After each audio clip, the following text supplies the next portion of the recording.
was the educational, and I think it's referred to educational and vocational development grant. So educational development grant, 1994.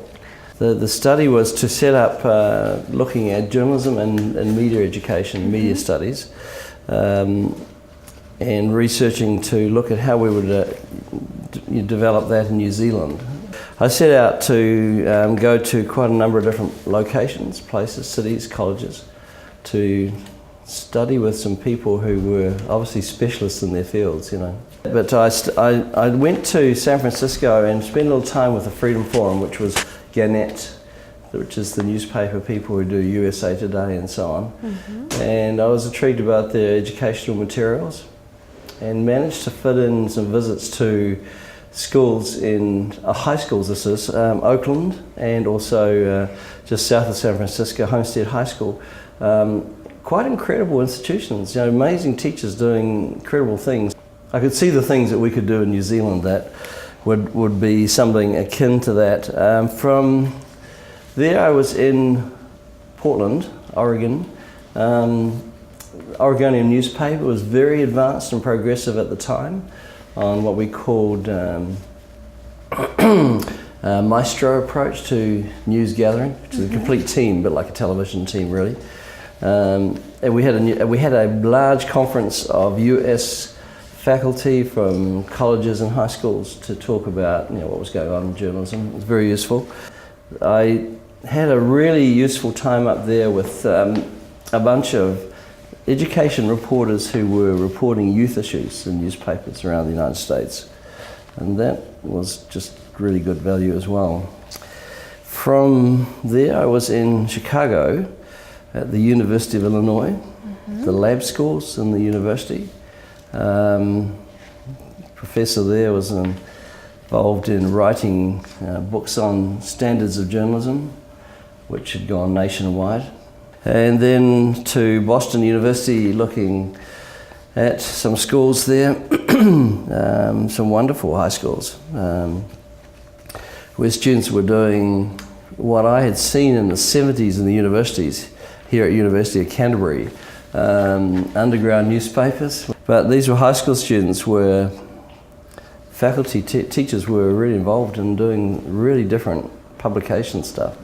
So that was really useful. MIT, really enjoyed connecting with some of the senior academics, president of the university and so on, and then through to New York City, to Columbia University, the great communications and media university, and managed to find through connection some time to spend with Dan Rather and Connie Chung, who were doing the CBS 60 Minutes news, and also to work with some of the not the 60 Minutes news, the main news and CBS, and then I spent some time with the 60 Minutes news crews as well. So I suddenly got to see the whole inside of how major network television works, and you know, sort of the post-Walter Cronkite sort of thing, you know, that was very, very good. I left the formal teaching high school role that I had 2001, and for 2003 I had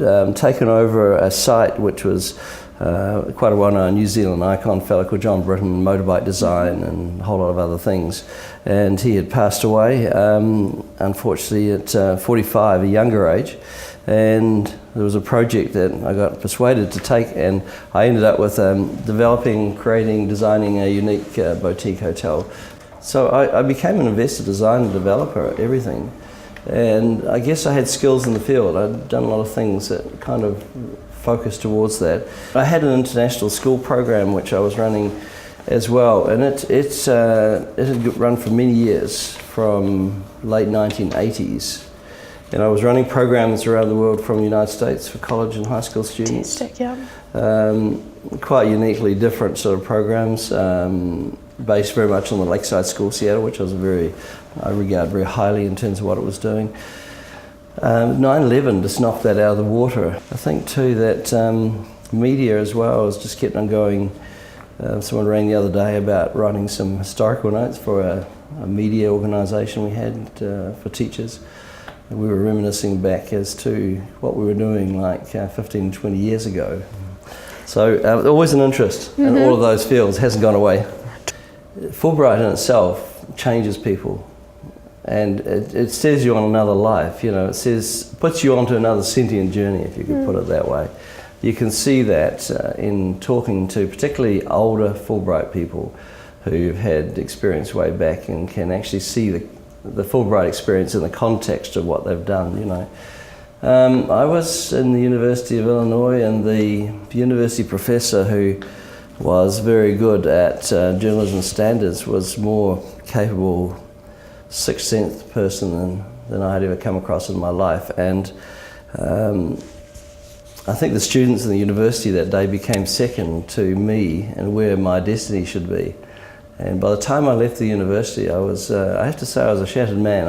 I hadn't quite experienced the field of people who were able to read into your life more than you knew about your own life. I have huge connection with US. I have, I've done so much in connection with US over the years. I live in New York pretty much every year, probably a month at a time or so. I know a lot of Manhattan. The book I've just written. Show us.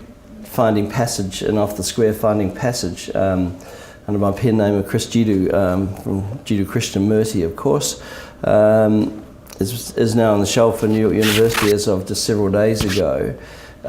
It seemed logical to me to publish that out of New York City. It's just got the potential to create immense change. We need lively, interested and useful people. Fulbright allows us to acknowledge sort of huge global and interpersonal connections, and it's life and legacy stuff. It's great.